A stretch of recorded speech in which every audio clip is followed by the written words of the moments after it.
claim I'm responding to is religion is detrimental to scientific literacy. I disagree. Not only is religion not detrimental to scientific literacy, but the two can coexist. His first secondary claim, religion impairs decision-making about scientific knowledge and concept, is backed up by giving a statistic from Gallup poll that says 46% of Americans believe that man was created less than 10,000 years ago, and because of this statistics, the majority of Americans will choose faith over fact and scripture over scientific understandings. This makes it seem like someone would have to choose one or the other. According to a survey released by Rice University, scientists say religion and science do not always conflict and can be compatible. The study was conducted by sociologist Elaine Eklund over 5 years and interviewed 275 tenured scientists. 15% said religion and science are always in conflict, 15% said that they were never in conflict, and 70% said religion and science are only sometimes in conflict. She learned that those who thought religion and science were always in conflict has a narrow view of religion, and those who believe they never conflict believe that science comes from God and He created it, or that they are completely separate ways of viewing reality.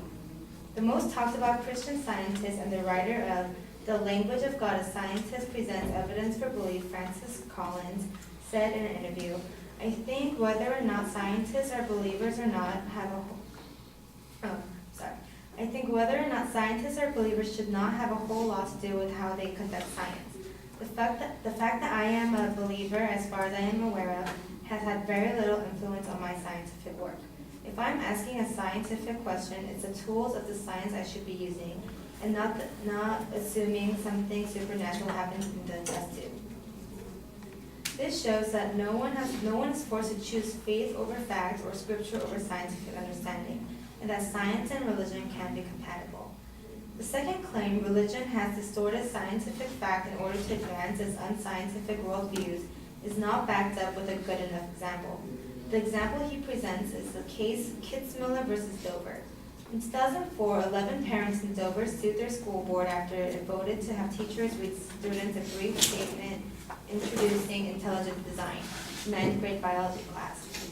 This is not a good enough evidence to claim that religion has distorted scientific fact in order to advance its scientific worldviews. The claim then goes on to say that the very fact that religious doctrine was able to pervade our schools speaks magnitude to religion's ability to distort scientific understanding and concepts. Religion is not out to get science or distort it. Matter of fact, religion has many similar beliefs with science. In an article in the Huffington Post by Rabbi Alan Lurie, he says the Catholic Church was a center of open scientific investigation, supporting mathematicians, physicists, botanists, and astronomers. Many people are surprised to learn that in spite of common beliefs to the contrary, the Catholic Church did not oppose Darwinism. This shows that religion did not distort scientific facts in order to advance its unscientific worldviews. After hearing that science and religion can be compatible and does not impair one's own decision-making about scientific knowledge, and also that religion and science are more similar than we think, hopefully you realize that religion is not detrimental to scientific literacy. Thank you.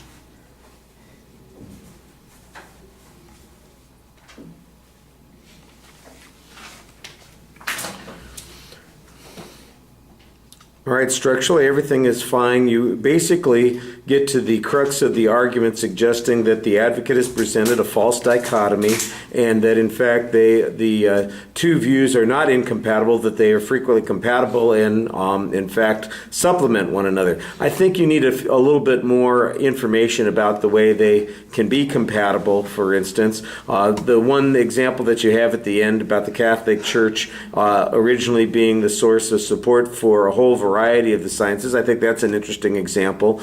I think also the notion that the scientific discoveries often are used as ways of explaining religion. You can go at it from the other direction. I think that might have been a good way to develop that point as well. The information that you had about scientists and the way they perceive religion was interesting. That you have, it sounds very much like the population, a group at one extreme, a group at the other extreme, and a lot of people in the middle who suggest that there is a mixture of how these things relate to each other. The premise that the advocate seems to be making is that belief in religion automatically has some negative consequence to science. The question is, did the advocate present any explanation, cases, or reasoning to support those points? You don't really talk about that. You just talk about, like I said, the division of the opinions that people have on sciences. And then you do have, I guess the best argument that I saw was the evidence that came from Collins that said that, look, as a scientist, I can be a believer, but that doesn't inform my scientific method. The scientific method is basically the scientific method. That's your argument. Said that it doesn't taint anything, and the scientific method is testable. Any other scientist can come along and look at it and do the same sorts of things. So what is it that's going to be biasing science about, if there are religious people practicing science? How is that relevant in this particular point? That's where I think the additional argument that comes into play would be helpful, where you would say the discoveries are often helpful in allowing people to explain religious concepts or principles. And so it's not that the religious principles are determining what the science is, it's the exact opposite of that. It's the science that's helping explain those religious principles and make them clear to everybody. And in fact, that the advocate seems to have the relationship reversed. I think that would be a more aggressive way of arguing that particular point. The second point is summarized pretty effectively. You say the advocate's example is not adequate. I'm not sure why it's inadequate. I can think of a couple of reasons why it would be inadequate, but you don't say. The fact that 11 parents sued over this suggests that a very narrow group of people thought it was a problem. We don't even know what the disclaimer was that the teachers were supposed to read. Did it say anything about, believe in God and don't believe in Darwinism? Here's creation theory. I don't know what it says, and the advocate didn't tell us what it says, so how is this creating some bias? How is it religion intruding into the science classroom? And are there scientific supports for creationist theory? Does the advocate even talk about those things? See, I think sometimes you forget to look at the microscopic elements of the advocate's argument. You've got the bigger picture issues, which I think you've got good answers on, but you need to look down at their evidence and reasoning a little bit more often. All right, thank you.